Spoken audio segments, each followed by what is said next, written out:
Talks కార్యక్రమానికి స్వాగతం. జాతీయ అంతర్జాతీయ అంశాలకు సంబంధించి విశ్లేషణ అందించడానికి మనతో పాటు సీనియర్ అనలిస్ట్ ఎంజీ రావు గారు ఉన్నారు. సార్తో మాట్లాడదాం. సార్ నమస్తే.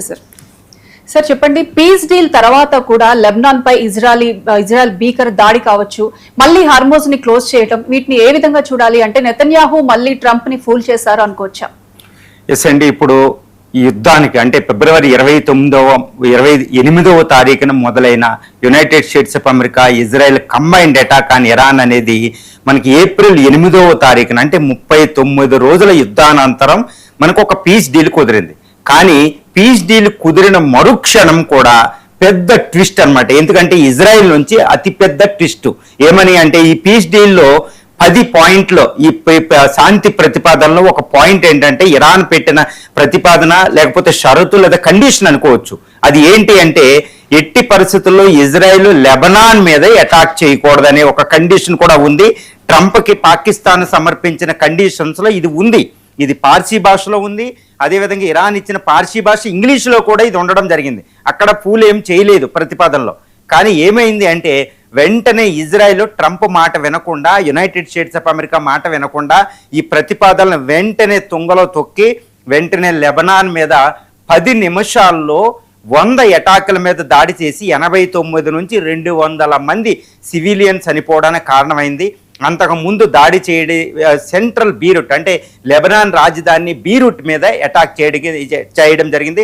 ముఖ్యంగా హిజ్బుల్లా తీవ్రవాదుల్ని మేము చంపామని చెప్తున్నారు. కానీ లెబనాన్ చెప్పేది, ఇంటర్నేషనల్ ఆర్గనైజేషన్ చెప్పేది ఏంటంటే, అక్కడ సివిలియన్స్ మరణించారు ఎక్కువగా ఇజ్రాయెల్ దాడుల్లో అని తెలుస్తుంది. ఇజ్రాయలీ ప్రైమ్ మినిస్టర్ ఏమంటున్నారంటే, ఎట్టి పరిస్థితుల్లో కూడా ఈ బెంజమిన్ నెతన్యాహు ఆయన నేను లెబనాన్ మీద మేము చేసే దాడిలో పీస్ఫుల్ కండిషన్కి లేదు, శాంతి ఒప్పందం సీజ్ ఫైర్కి సంబంధం లేదని ఆయన చెప్తున్నారు. ఇంక్లూడ్ ట్రంప్ కూడా దాన్ని ఒక రకంగా చెప్పబోయారు.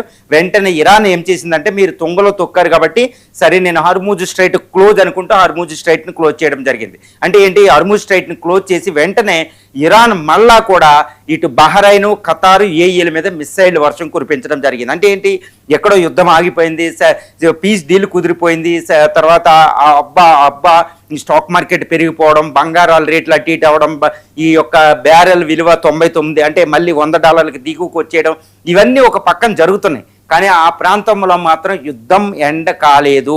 ఈరోజు మనకి జరిగేది ఏంటంటే 41వ రోజు, అంటే 40 రోజు యుద్ధంలో కూడా కొనసాగింది. ఆగిపోయింది అనుకున్నది ఆగలేదు. ఎందుకు, అసలు ఏం జరుగుతుంది ఇక్కడ అంటే, ట్రంప్ని ఫూల్ చేశాడా నెతన్యాహు? అంటే ఏంటి, United states of America president చెప్తున్నారు, బెంజమిన్ నెతన్యాహు ఇజ్రాయెల్ అంగీకారంతోనే, కన్సెంట్తోనే నేను ఏదైనా పీస్ డీల్ కుదుర్చుకుంటానని ఆయన నుంచి మొదటి నుంచి చెప్తున్నాడు. ఈ పీస్ డీల్కు ముందే డొనాల్డ్ ట్రంప్ బెంజమిన్ నెతన్యాహుతో మాట్లాడితే బెంజమిన్ నెతన్యాహు దాన్ని యాక్సెప్ట్ చేయడం కూడా జరిగింది. కానీ ఇప్పుడు ఇజ్రాయెల్ ట్విస్ట్ పెడుతుంది. ఎందుకంటే ఇజ్రాయెల్ చాలా అసంతృప్తితో ఉన్నట్టు తెలుస్తుంది. యుద్ధాన్ని ఆగడానికి ఏ మాత్రము కూడా ఇజ్రాయెల్కి ఇష్టం లేదు అనేది కూడా తెలుస్తుంది. ఇక్కడ 2 విషయాలు. ఎందుకంటే ఇజ్రాయెల్ యుద్ధం ఆపితే బెంజమిన్ నెతన్యాహు పదవిలో నుంచి దిగిపోవాలి. ఎందుకంటే యుద్ధం ఆగిన మరుక్షణం, ఇజ్రాయెల్ వేరే దేశాల మీద యుద్ధం లేని మరుక్షణం అక్కడ అత్యవసర పరిస్థితి తొలగిపోతే అక్కడ కొయిలేషన్ గవర్నమెంట్ నడుపుతున్న బెంజమిన్ నెతన్యాహు మీద అవినీతి ఆరోపణలనే, మళ్ళీ అలిగేషన్స్ మీద ఆరోపణలు అనేవి విచారణ ప్రారంభమవుతుంది. ఆల్రెడీ ఇజ్రాయెల్లో కూడా ప్రజలు ఆయన మీద తిరుగుబాటు ధోరణిలో ఉన్నారు.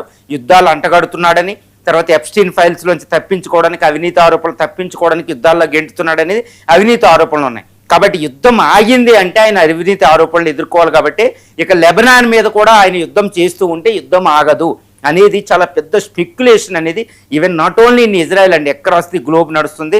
ఇప్పుడు ప్రపంచమంతా శాంతిని కోరుకుంటుంది. ఆల్ పవర్స్ ఇంక్లూడ్ యుఎన్ నుంచి ప్రతి చిన్న దేశం కోరుకుని, అమెరికా ఇరాన్ శాంతించినే కదా అనుకుంటే ఇజ్రాయెల్ మాత్రం యుద్ధాన్ని ఆపడానికి ఇష్టం లేదు. ఎందుకంటే ఇప్పుడు లెబనాన్కి సంబంధించవలసి వస్తే ఇజ్రాయెల్ అనేది 22,000 చదరపు కిలోమీటర్ల ప్రాంతంలో ఉంటే లెబనాన్ అరౌండ్ 10,000 స్క్వేర్ కిలోమీటర్లు ఉంటుంది. అక్కడ 50 లక్షల మంది ప్రజలు, ఇజ్రాయెల్లో 90 లక్షల నుంచి 1 కోటి మంది ప్రజలు ఉంటారు. ఈ లెబనాన్ అనేది ఈ మధ్యధరా సముద్ర తీర ప్రాంతంలోనే ఇజ్రాయెల్కి ఉత్తరాన ఉంటుంది. ఈ లెబనాన్లో 57% మంది క్రిస్టియన్స్ ఉంటే మిగిలిన 43% ఎవరు ఉంటారంటే ఇస్లాం రిలీజన్కి సంబంధించిన పీపుల్ ఉంటారు. ఇందులో 27% షియా ముస్లింలు. ఈ 27% ఆధారం చేసుకుని ఈ ఇరాన్ ఏంటంటే అక్కడ హిజ్బుల్లా అనే ఒక వర్గాన్ని, అంటే మనం సోకాల్డ్ టెర్రరిస్ట్ ఆర్గనైజేషన్, ఎందుకంటే ఇంటర్నేషనల్ లా ప్రకారం దాన్ని బ్యాన్ చేయడం జరిగింది. హిజ్బుల్లా తీవ్రవాద వర్గాన్ని ఇక్కడ యెమెన్లో హౌతీస్ లాగా, తర్వాత గాజాల్లో హమాస్ లాగా డెవలప్ చేసింది. ఇప్పుడు వాళ్ళ మీద ఇజ్రాయెల్ అటాక్ చేస్తుంది. కాబట్టి ఇరాన్ ఏంటంటే వాళ్ళ మీద అటాక్ చేస్తే మా మీద అటాక్ చేసినట్టు. కాబట్టి ఈ శాంతి ప్రపోజల్ లెబనాన్ మీద ఇజ్రాయెల్ చేసే దాడులు కూడా ఆపాలనేది ఇప్పటి నుంచో శాంతి ప్రతిపాదనలో ప్రతిపాదిస్తుంది అనమాట. కాబట్టి 10 ప్రపోజల్ అది ఉన్నా ఇజ్రాయెల్ అటాక్ చేస్తుందంటే లెబనాన్ నుంచి మాకు డేంజర్ ఉంది.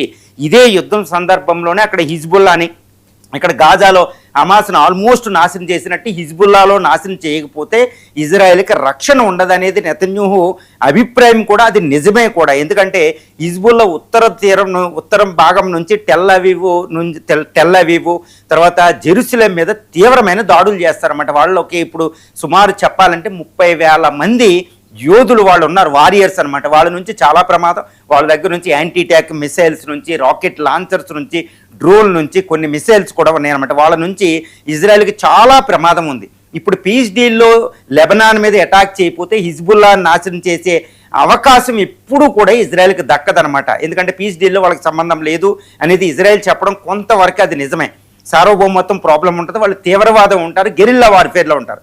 కాబట్టి ఇజ్రాయెల్ లెబనాన్ను హిజ్బుల్లాని ఇందులో పెట్టొద్దు అనుకుంటూ యుద్ధం మొదలెట్టింది. కాకపోతే ఇప్పుడు ఏమవుతుంది, ఇరాన్ ఏంటంటే హిజ్బుల్లాని రక్షించుకోకపోతే, లెబనాన్లో ఉన్న హిజ్బుల్లాని రక్షించుకోకపోతే వీళ్ళు హౌతీస్ కూడా, యెమెన్లో హౌతీసు ఇరాన్కి అక్కరకు రారు.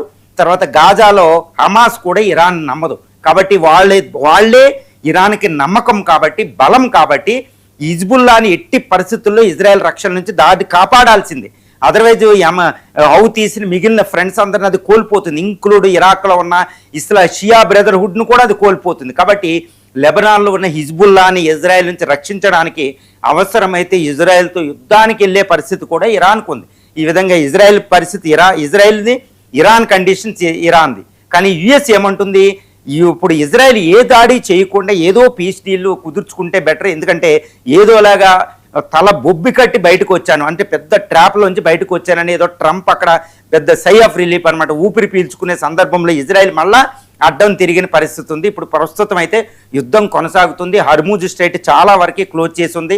హర్మూజ్ స్ట్రైట్ క్లోజ్ అంటే మళ్ళీ అమెరికా యుద్ధంలోకి రావాల్సిన పరిస్థితి. అంటే ఏంటి, యుద్ధాన్ని మళ్ళా డేంజర్లోకి గెంటేసింది ఇజ్రాయెల్ చాలా చాలా దారుణమైన పాత్ర పోషిస్తుంది. వెంటనే యూరోపియన్ కంట్రీస్ నుంచి, యుఎన్ఓ నుంచి పెద్ద పిలుపు వస్తుంది, ఇజ్రాయెల్ని అందరూ ఖండించాలి, ఇజ్రాయెల్ లెబనాన్ మీద చేసే దాడులు అన్యాయం అంటూ ఈ ఫ్రెంచ్ అధ్యక్షుడు ఇమ్మాన్యుయల్ మార్కాన్ అయితే డైరెక్ట్గా మాట్లాడడం జరిగింది. ఇప్పుడు ఇజ్రాయెల్ మీద చాలా ఒత్తిడి ఉంది, యుఎస్ నుంచి కూడా ఇజ్రాయెల్ మీద ఒత్తిడి ఉంది, లెబనాన్ మీద అటాకులు ప్రస్తుతానికి ఆపు అని.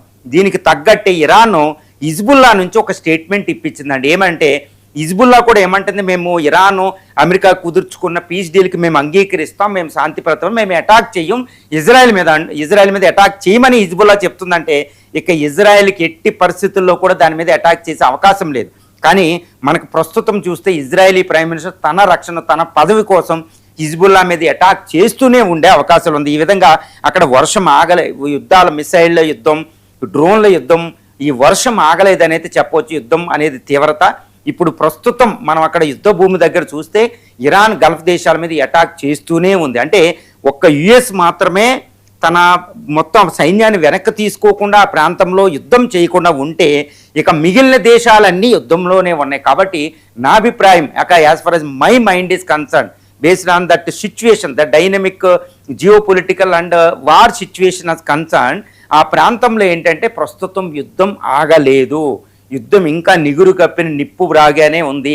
ఇదే క్షణంలో ఇప్పుడు పాకిస్తాన్ ఇస్లామాబాద్లో ఏప్రిల్ 10వ తారీఖున అక్కడ యుఎస్ జేడీ వ్యాన్స్ యుఎస్ తరపున, తర్వాత విట్స్కాఫ్ తర్వాత కుజినేరు వాళ్ళు వస్తే అమెరికా తరపున, తర్వాత ఇజ్రాయెల్ నుంచి విదేశాంగ శాఖ మంత్రి అరాక్చి, అదేవిధంగా అక్కడ Islamic parliament, Iranian parliament speaker బలీఫాత్తో ఇద్దరు ఇప్పుడు ఇస్లామాబాద్లో ఏప్రిల్ 10వ తారీఖున మీట్ అవ్వబోతున్నారు. కొన్ని గంటల సమయమే. ఈ టైంలో యుద్ధం ఆగలేదంటే ఇది ఇజ్రాయెల్ పోషించే పాత్ర చాలా విపత్కర పరిస్థితిలో ఉంది. ఇప్పుడు ఇజ్రాయెల్ ఇరాన్ మీద రిఫైనరీ మీద అటాక్ చేయడంతో మళ్ళా ఖతార్, బహ్రెయిన్లో కూడా ఇరాన్ అటాక్ చేసింది. కాబట్టి యుద్ధం మాత్రం స్టాప్ అవ్వలేదు. కేవలం ఇరాన్ అమెరికాల మధ్య మాత్రమే ప్రస్తుతానికి యుద్ధం ఆగింది, సీజ్ ఫైర్ నడుస్తుంది, యుద్ధ భూమిలో యుద్ధం అలాగే కొనసాగుతుంది. ఓకే సార్, అయితే ఈ పరిణామాలన్నీ చూస్తుంటే అమెరికా తిరిగి మళ్ళీ యుద్ధం చేయలేని దీన స్థితికి వెళ్ళిందా అనిపిస్తుంది. అంటే ఇది ఇరాన్ విజయ దరహాసంగా అనుకోవచ్చా? ఎస్ అండి, ఇప్పుడు అమెరికా